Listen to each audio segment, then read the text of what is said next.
Okay, what's up, everybody? I'm Brian Lee Durfee, author of The Forgetting Moon, The Blackest Heart, The Lonesome Crown, all published by Simon & Schuster Saga Press. Today, I'm going to be reviewing Pushing Ice by Alastair Reynolds. You know, I got my entire Alastair Reynolds collection down here. A few more up top there that you can't see. And, you know, they're sitting by my Peter F. Hamilton collection, which makes sense, you know, science fiction books. Star Wars above that. Love science fiction. What do I think about this? Well, let's talk about the covers. I love these new Orbit trade paperbacks they're coming out with. Oh my God. Just nothing. You know, the production values on my videos. You have to admit, if you've been following my channel, you have to admit, they are second to none. You know, a lot of people use green screens and really nice graphics and you know, CGI effects, and I just have a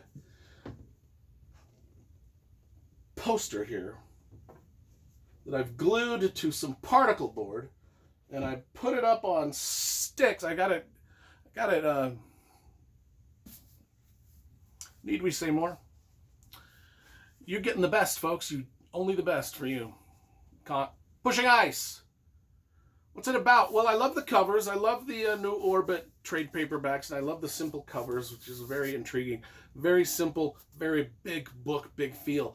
This book is about first contact. This is a first contact book. Most of Alastair Reynolds' novels are set in galaxies far, far away, with alien creatures already established, massive spaceships and stuff flying, a lot of space opera-y, laser swords and laser guns and just space battles. This one is more grounded in what we might find today, although I'm a little confused because it's set in the year 2057. But, I mean, that's only what year is it now? 2021. I can't do the math on that, but that's not that far away. That's like 20 some odd years, 25 years in a future.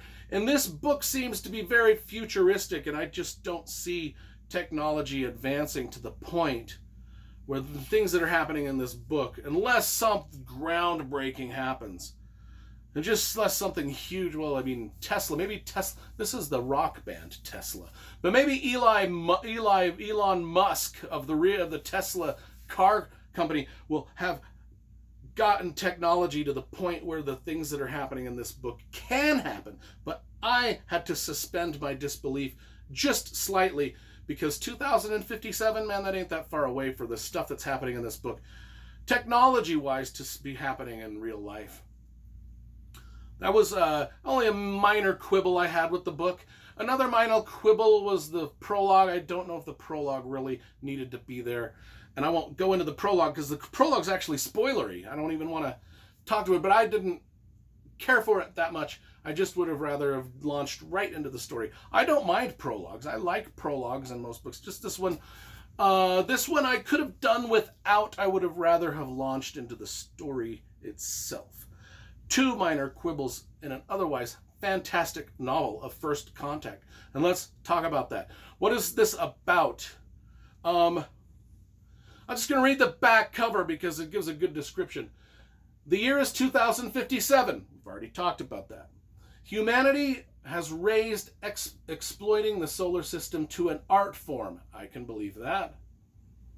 Might be 100 years, I mean, anyway, not 2057. It might be like 200 years from now. Okay. Bella Lind and the crew of her nuclear-powered ship, the Rockhopper, are the best at what they do, pushing ice. And I don't want to get into what even pushing ice is, because that's a little spoilery. Near the end of their current mission cycle, startling news arrives from Saturn. Janus, one of Saturn's ice moons, has inexplicably left its natural orbit around Jupiter and is now heading out of the solar system at a very high speed. Bella Lind and the Rockhopper have been assigned to follow it. But more surprises are in store, and not all of them are welcome. Okay, so that's the setup of the story. They're on this asteroid mining ship called the Rockhopper, which pushes ice around. And people on Earth and Mars and everywhere, because the solar system is sort of populated. in 2057, like 30 years from now, the solar system is populated. And they've got all of these, it's kind of like the Expanse. It's populated like that 30 years from now. And then, but that's whatever. This is a great first contact story because they are on this spaceship, nuclear-powered spaceship, the Bella Lind and her crew, and they get word that they are the closest ship to this moon of Jupiter that has decided to leave Jupiter's orbit, and it's sailing out into outer space at a very high rate of speed, and they're given the task, and they don't have to do it, but they're given the task to follow it and see what happens. They're the fastest ship that can follow it. They're the closest ship.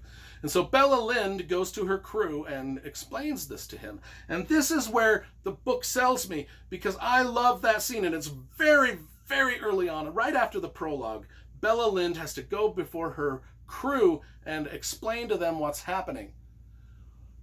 And this is what science fiction is all about, folks. This one scene where these are just normal people working a blue-collar job in outer space on this rockhopper ship, just mining asteroids and pushing ice around and mining ice, and they are now told that the moon surrounding Jupiter it might not be a moon, it might be an alien spaceship, an alien artifact, we don't know.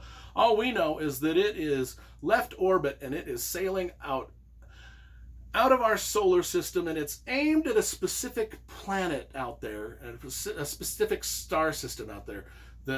Anyway, she's explaining this to her crew, and you can tell by the crew's reaction and the way she's explaining it that this is heavy news. This is probably the biggest thing that's happened to humanity ever, and we have to go chase it. It could mean our death. We don't know what we're chasing. We have to follow it, figure out what it's going. But they only want us to follow it for 5 days. They don't want us to get too far into outer space. They just want us to see what, we don't know. And she says to the crew, I'm going to leave it up to a vote. We don't have to do this. They're asking us to do it. It's a once in a lifetime mission. I would like to do it, but she lays this out to her crew, and the way that Alastair Reynolds writes that scene is you're excited because you're like, this is what First Contact is about. This is what those novels of First Contact. There's a lot of novels about First Contact. Rendezvous with Rama is one of my favorites. There's a bunch of others out there, and this one, and just that she explains to her crew, and you see the different reactions: excitement, horror, bafflement, bewilderment, sadness, joy. All the crew members have different reactions to this, right? Like, what happens now and why are we the ones, right? And a lot of her crew is excited about this. They're like, hey, we can go down in history. Some of her crew are like, hey, this ain't in our contract. I know what's in my contract, and it's not out chasing aliens. And it becomes a big issue, right?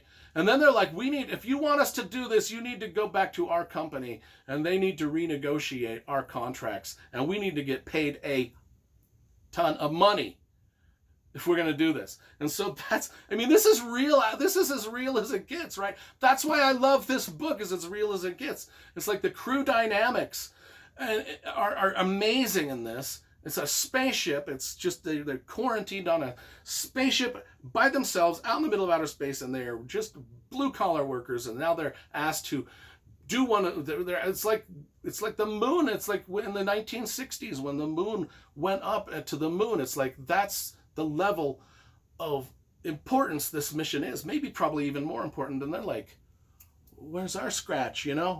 Hey, if you're going to ask us to do this dangerous thing, our company needs to pay us. And if our company can't afford to pay us what we ask for, well, then the governments need to give us the money, because we want a taste. We want our taste, right? We want some money. We want the dough. If we're going to have to do this, we want the dough. You get what I'm saying? So they're kind of holding hostage. Like, yeah, we'll do it, but we want come back billionaires from this thing. Makes sense to me. All of it makes sense. That's why I like it. So anyway, they vote to do it. A lot of them vote not to do it. And Bella Lind, the captain of the Rockhopper, she has to she says, okay, My crew, some of you voted not to do it, and most of you voted to do it. For those of you that didn't voted not to do it, I appreciate it, because you're going to give it your all, even though you don't want to do this. You're not gonna shortchange us. You're not gonna half-ass your jobs. You're not gonna sabotage the mission, right? And everybody's on board. Everybody's on board. Even the ones that don't want to do it, they're like, yeah, we'll give you our all. We'll give you 100%. And so they go after the moon. And that's basically all I want to set up, because things go. I mean, that all happens within the first 50 pages. The rest of the book is just all the crap that happens, and all the crew interactions, and the things that go sideways, and the drama between the crew, and as things just get worse and worse and worse, and they haven't been told the truth about the moon. They're chasing the moon, right? And they can see that stuff is falling. The moon is shedding its skin as it's sailing off out of space, and they're like, man, this is not even, I mean, they don't know what kind of alien nonsense they've stumbled into, and it goes into some craziness. It goes into super sci-fi, nutty wackiness, and that's partly why I didn't really like the prologue, because it gives us a little taste of that, and I would have rather the prologue not been there and warned us beforehand kind of what was coming a little bit. Prologue's a little spoilery. That's just a minor quibble of why I did, I didn't like the prologue, but minor quibble with an otherwise so super amazing Alastair Reynolds novel. All of his stuff is just top notch. All of his stuff is just gold and dynamite. All of his stuff is just great, man. It's super fly. And Pushing Ice, although the technology is low tech and it's stuff we can understand, is nuclear powered stuff, and the ships are very low tech, is a very, very good space opera story. Very good first contact novel. And I loved just the interactions of the crew members themselves as they're trying to figure out what they've been sent to do, and they know slowly things unravel, and they realize they haven't been told the truth of their mission, this, that, and the other. Yeah, just great book. It's just a fantastic book. I give it an 8.5 out of 10. Alastair Reynolds, Pushing Ice, great science fiction.